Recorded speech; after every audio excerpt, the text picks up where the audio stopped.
ہر انسان کا دل اس کی عمر سے 4 مہینے بڑا ہے. میرا دل مجھ سے 4 مہینے بڑا ہے.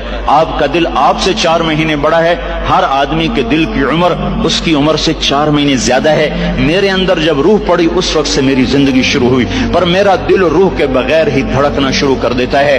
تو یہ پانی کا قطرہ دل کیسے بن جاتا ہے؟ یہ گوشت کیسے بن جاتا ہے؟ ہڈی کیسے بن جاتا ہے؟ پھر اس پر نوخن کیسے لگ جاتے ہیں؟ بال کیسے پیدا ہو جاتے ہیں؟ آنکھوں میں رنگ کیسے آ جاتا ہے؟ چھوٹی سی آنکھ میں 13 کروڑ بلب کیسے لگ جاتے ہیں؟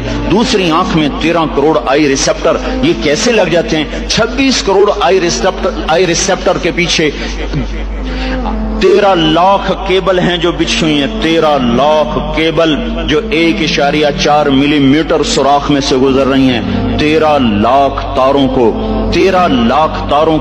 1.4 ملی میٹر میں سے گزارنا، یہ کون گزار رہا ہے کہ تاریں آپس میں سپارک نہیں ہوتی؟ اگر انہیں سپارکنگ شروع ہو جائے تو میں آپ کو الٹا نظر ہوں، آپ مجھے الٹے نظر آئیں. مسجد الٹی، گاڑی الٹی، بیگم الٹی، میاں الٹا، دفتر الٹا، ہر شے الٹی. یہ کون ہے؟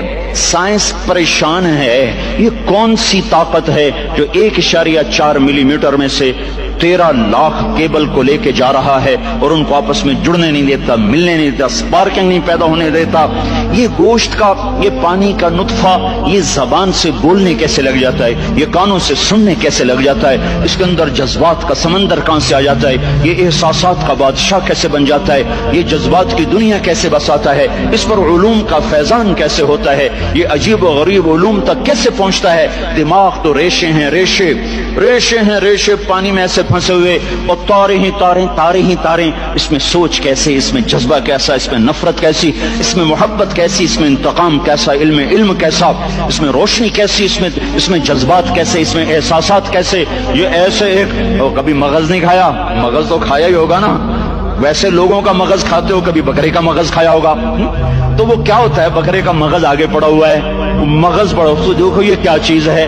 کچھ بھی نہیں ہے. تو اس میں سوچ کہاں سے، جذبہ کہاں سے، احساس کہاں سے، لطافت کہاں سے، جمالیات حس کہاں سے؟ یہ سب کچھ کیسے ہو رہا ہے؟ یہاں آ کر وہ پاگل ہو جاتے ہیں، پتہ نہیں کیسے ہو رہا ہے. یہ گندا پانی انسان کیسے بن جاتا ہے؟ پھر یہ حرکت میں کیسے آ جاتا ہے؟ پھر یہ زندہ کیسے ہو جاتا ہے؟ یہ باہر آ کے اتنا بڑا شاہکار کیسے بن جاتا ہے؟ پھر یہ چلتے چلتے مر کیوں جاتا ہے؟ یہاں آ کر بھی سائنس اندھی ہو جاتی ہے. موت کے 200 جواب کتابوں میں لکھے ہوئے ہیں، سائنس کی کتابوں میں. موت کیا ہے؟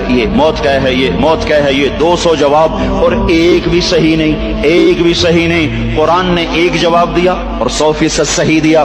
اللہ یتوفی الانفس حین موتها.